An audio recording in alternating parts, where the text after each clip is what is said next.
Hey guys, so I just wanted to show you how you are going to be completing this worksheet, or you can just do them in your notes for today. You will be needing this next time I see you in person. It will make our life a lot easier for what we're doing next. So keep that in mind. So we're talking about reference angles and special right triangles. So two things that we've talked about in the past, and we're kind of bringing them together as one. So it says for the following, we're going to sketch the angle, we're going to find the reference angle, and then we're going to fill in the sides. After that, we're not going to find any of the trig functions. We're going to be doing that next week. But basically, this is going to set us up for doing that and make our life a little bit easier. So I'm going to do maybe like two just to show you what you're doing. And then if you have any other questions, you're more than welcome to ask. But once again, doing this now will set us up to make our life a little bit easier next time I see you. So let's start with number one. It says 30 degrees and it asks for the reference angle. Well, 30 degrees, I'm going to just sketch it. It's just in quadrant one here. So I'm going to say 30 degrees is about right there. And when I say the reference angle, if it was in quadrant one, your angle is your reference angle. Okay. So here's what that means. I'm going to always take just a point over here. It doesn't matter where it is. And I'm going to draw a line to hit the x-axis. So what that's going to make is it's going to make a nice little right triangle for me.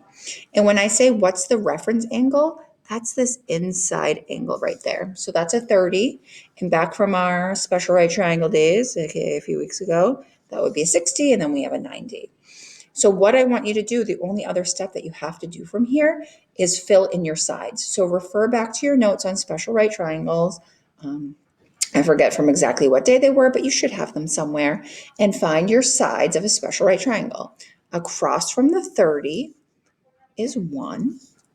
Across from the 60 is square root of 3, and the hypotenuse is 2. And that's all you would have to do for that problem. So once again, sketch the angle, what's the reference angle, and then fill in your sides. So let me do something that's not in the first quadrant just to kind of show you that. So let's say I'm doing number 4. For number 4, I'm going to sketch 120 first. So I start on my initial side.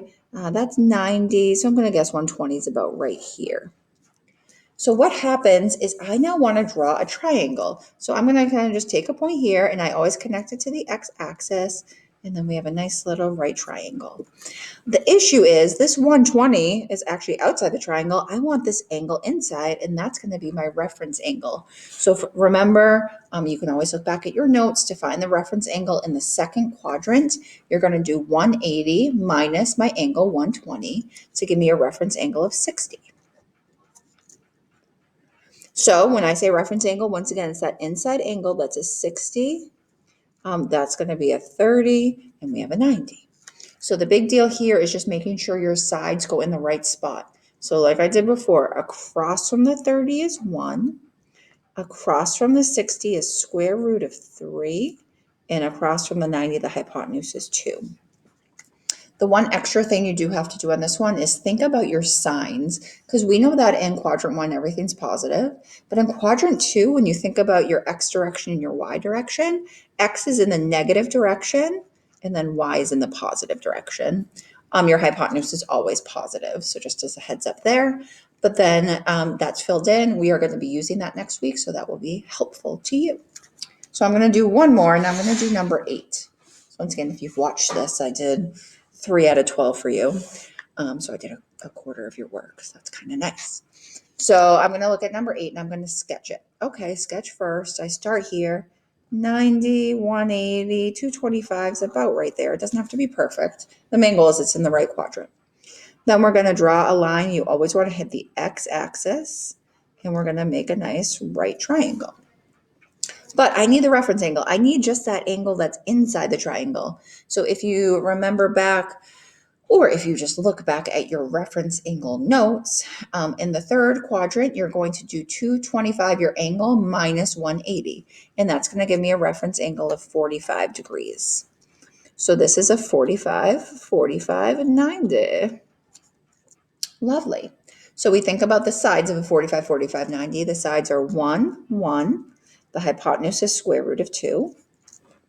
And then the last thing you need to do is just check your signs. Think about what directions you're going in for your X and your Y. For the X, I moved to the left, which is a negative direction. And for the Y, I moved down, which is a negative direction. And once again, the hypotenuse is always positive.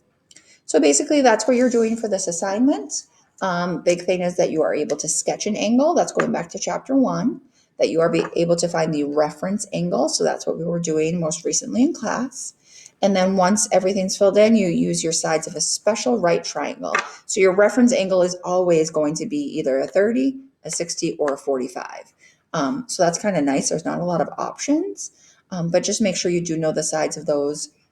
If you don't, then hopefully this helped you out to remind you. We do have this thing called the internet. You can also look it up. I know, crazy. So that's your main idea of this problem or of this worksheet. So your main goal is go back and fill in the rest. You are going to scan that in so I can give you credit for that.